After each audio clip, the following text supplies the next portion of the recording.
Bonjour, j'espère que vous allez bien. On se retrouve aujourd'hui pour une vidéo book haul et j'ai une petite dizaine de livres à vous présenter. Pour la petite information, il y a quelques semaines encore, je ne pensais vraiment pas vous tourner une vidéo book haul puisque j'avais que 4 livres seulement. Et puis les choses ont dégénéré en fait, j'ai commandé des livres, j'ai reçu des livres, je suis allée chez Tartine aux pommes. En fait c'est surtout ça, je suis allée chez Tartine aux pommes et voilà, je me retrouve avec 10 livres à vous montrer. Mais avant de commencer, j'aimerais faire une toute petite parenthèse. Je ne sais pas si vous vous souvenez, mais j'avais tourné avec ma meilleure amie Coralie la vidéo Jelly Bean Challenge. D'ailleurs, j'étais habillée comme ça aussi, mais bref, ça on s'en fiche. Et elle vous parlait au début de cette vidéo d'un projet qui lui tenait extrêmement à cœur puisqu'elle est infirmière, elle fait des études, enfin elle est infirmière, elle fait des études pour devenir infirmière et elle va avec ses amis partir en stage humanitaire en Inde. Et pour cela, elles ont décidé de créer un compte Ulule pour les aider à financer ce très beau projet. Et je me suis dit que je pouvais vous en parler encore une fois parce que ça y est, le compte Ulule est ouvert et lancé. Je vous mettrai le lien en barre d'infos si jamais vous avez envie d'en savoir plus sur leur projet et peut-être pourquoi pas de les aider. Il y aura toutes les infos dont vous avez besoin. Vous pouvez également suivre leur blog, suivre leur page Facebook, partager leur page Facebook. Je vous en parle parce que je sais que j'ai une toute petite visibilité et que je pense que même un tout petit coup de pouce c'est la bienvenue dans ce cas-ci et je trouve que c'est un beau projet tout simplement et puis c'est ma meilleure amie, voilà, donc si vous pouvez ne serait-ce juste que jeter un coup d'œil ou partager la page Facebook, ça me ferait juste mais énormément plaisir. Et sur ces quelques belles paroles, maintenant on va passer au book haul. Tout d'abord, je me suis pris chez France Loisirs Oraison de Samantha Bailey, je ne sais pas trop comment on prononce ce nom de famille, je n'ai pas du tout envie de l'écorcher. Si vous le savez, n'hésitez pas à me le dire dans les commentaires.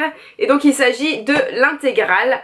J'ai tout simplement décidé il fallait enfin que je me lance et que je lise cette auteure puisqu'on en parle beaucoup. Elle est très active sur les réseaux sociaux, elle a même une chaîne YouTube où elle fait des vidéos. Bref, je l'adore en tant que personne, parce que j'adore ses vidéos. Mais je n'ai encore lu aucun de ses livres, donc je trouve ça vraiment minable et j'ai décidé de me lancer avec Oraison tout simplement parce que en ce moment j'ai curieusement besoin de trucs imaginaires, fantastiques, de la fantasy, de la science-fiction, tout ça. J'ai envie de tout ça et du coup je me suis dit que c'était le meilleur choix à faire pour ça et puis en plus il est juste vraiment canon donc let's go quoi.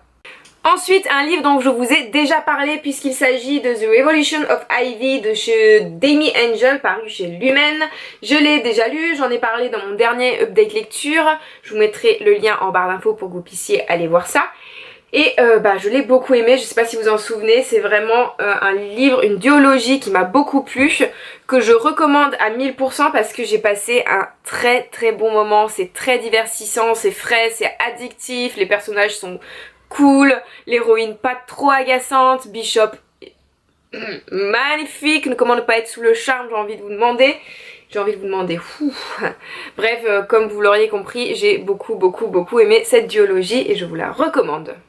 J'ai reçu en fait, enfin pas vraiment reçu, Tartine aux pommes m'a donné puisqu'elle l'avait commencé mais ça ne lui avait pas plu et donc elle l'avait arrêté. Elle m'a donné La Mer Infinie, donc le deuxième tome de la 5e vague de Rick Yancey. Je n'ai pas lu le résumé qui se trouvait derrière tout simplement parce que j'ai envie de me laisser surprendre. J'espère que cette suite sera à la hauteur du premier tome que j'avais vraiment beaucoup aimé. Et que dire à part que c'est toujours aussi magnifique comme couverture, cet effet mat mais en même temps métallisé. Moi j'adore et je suis très intriguée, j'ai hâte de découvrir la suite et de voir ce que cette histoire me réserve. De la part de Tartine aux pommes, j'ai reçu... On va croire que Tartine aux pommes a sponsorisé cette vidéo carrément. Bref, donc je disais, j'ai reçu de Tartine aux pommes le tome 1 des Ferrailleurs, le château écrit et illustré par Édouard Carré, paru chez Le Livre de Poche. Parce que c'était un petit peu pour célébrer mes 5000 abonnés et en même temps pour qu'on puisse faire une lecture commune ensemble. Donc elle se l'est pris aussi, je la remercie encore, je trouve ça vraiment super mignon de sa part. Et qu'est-ce que c'est l'histoire? Alors apparemment c'est dans un château, gigantesque puzzle architectural. Il y a une famille qui depuis des générations en fait chaque enfant se voit attribuer à sa naissance un objet qu'il gardera toute sa vie. Et puis il y a ce personnage Claude qui a 15 ans qui a un don un petit peu particulier qui n'est pas sans rappeler celui de la passe miroir d'ailleurs puisqu'il peut entendre parler les objets. Et du coup, bah, c'est tout ce qu'on nous dit dans le résumé. C'est hyper intriguant et je sais pas pourquoi, mais ce qui m'attire beaucoup, c'est cette couverture qui fait très ambiance Tim Burton à cause du côté sombre et un petit peu morbide. C'est des dessins que j'aime, je pense que vous l'avez deviné depuis.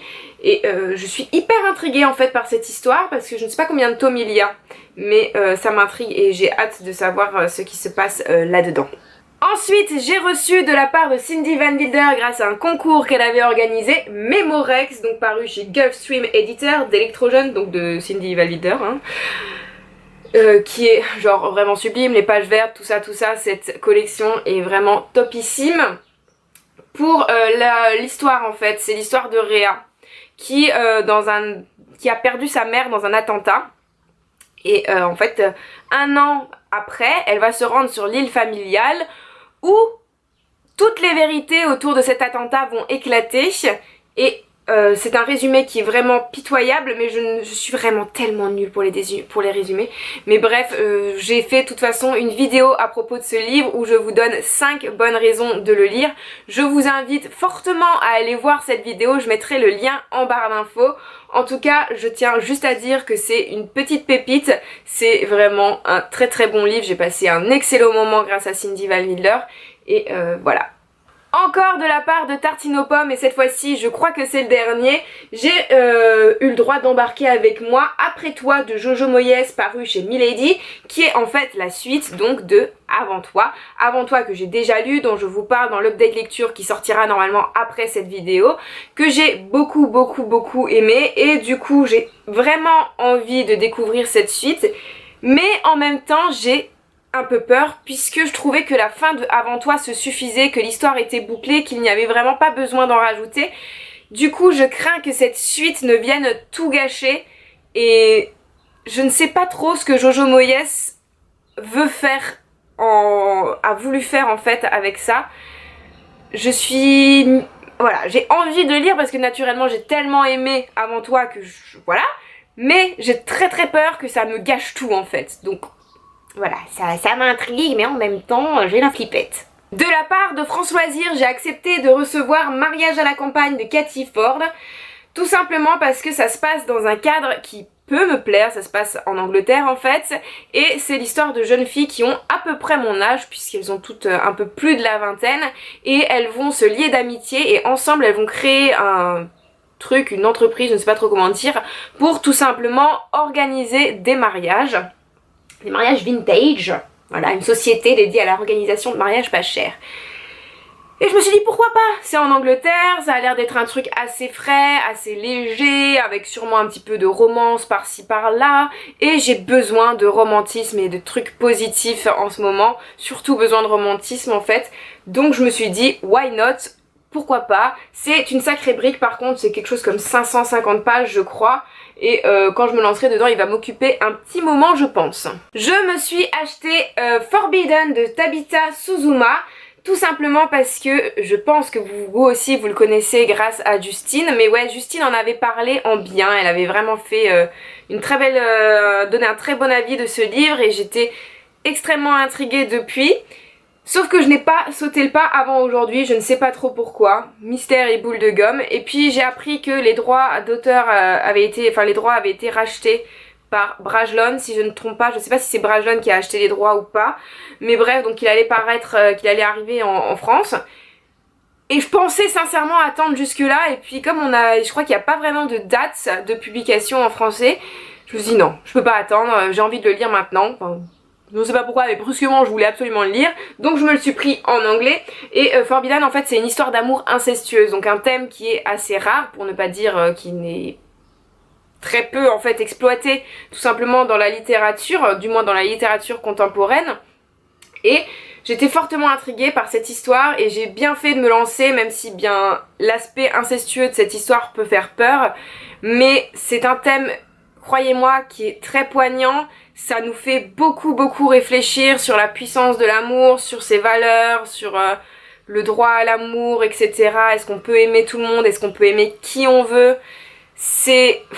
Voilà, s'il n'y a qu'un mot pour ce livre, c'est poignant, et je vais faire une vidéo à part pour vous en parler car ça a été un véritable coup de cœur. Et puis en plus, Tabitha Suzuma a une plume exquise, donc voilà, donc j'ai hâte de vous faire cette vidéo parce que vraiment c'était un livre extraordinaire.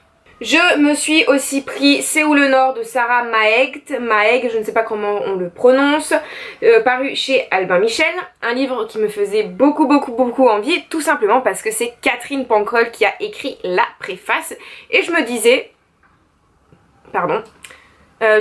si Catherine Pancol a aimé, je ne peux qu'aimer moi aussi. Malheureusement ça n'a pas été le cas, alors j'ai pas détesté mais j'ai un avis très mitigé sur ce livre, vous verrez ça encore une fois dans le prochain update lecture, mais voilà, donc c'est l'histoire de Ella en fait, une jeune fille qui a 24 ans, qui est prof pour la première fois, et on suit un petit peu elle erre un peu, elle est un peu paumée comme Nana, et en fait on découvre pourquoi, on la voit galérer, etc. Et je suis vraiment très sceptique face à ce livre que je pensais adorer. Je m'attendais à un coup de cœur qui n'a pas été, enfin qui n'a pas répondu présent en fait. Donc voilà, je suis sceptique et un petit peu déçue, je dois vous l'avouer, mais de là à dire que j'ai passé un mauvais moment, ce n'est pas vrai. Et enfin, on termine ce book haul par Quand la nuit devient jour de Sophie Jomain, paru chez Pygmalion, que j'ai aussi déjà lu, que j'ai beaucoup aimé. C'est un livre dont j'avais très envie depuis que Sophie Jomain nous en avait parlé quand on était au siège de France Loisirs au mois de janvier, je crois. J'attendais cette parution avec grande impatience. Si vous ne savez pas de quoi ça parle, en fait ça parle, alors je ne sais plus comment elle s'appelle la jeune fille, mince j'ai un trou, mais cette jeune fille en fait qui a souffert de dépression durant toute sa vie, prend la décision très difficile et très radicale d'aller en Belgique pour se faire euthanasier, tout simplement, pour mourir par euthanasie volontaire assistée, très exactement. Ah, elle s'appelle Camille, voilà, Camille, j'étais plus sûre, mais... Et donc elle prend cette décision et on va suivre plus ou moins ses derniers moments de vie et son combat également, on va découvrir son combat. C'est un livre très touchant, j'ai beaucoup pleuré mais j'ai beaucoup souri également. Je vous en reparle très vite, en tout cas j'ai adoré. La couverture est toute mignonne avec ces petits oiseaux en papier, en origami, je trouve qu'elle est sublime et que ça va totalement avec ce que ce livre dégage. Et voilà, c'est tout pour ce book haul. J'espère que cette vidéo vous a plu. N'hésitez pas à me dire en commentaire si vous avez lu certains de ces livres, si vous les avez aimés. Et moi, je vous dis à la prochaine. Bye bye!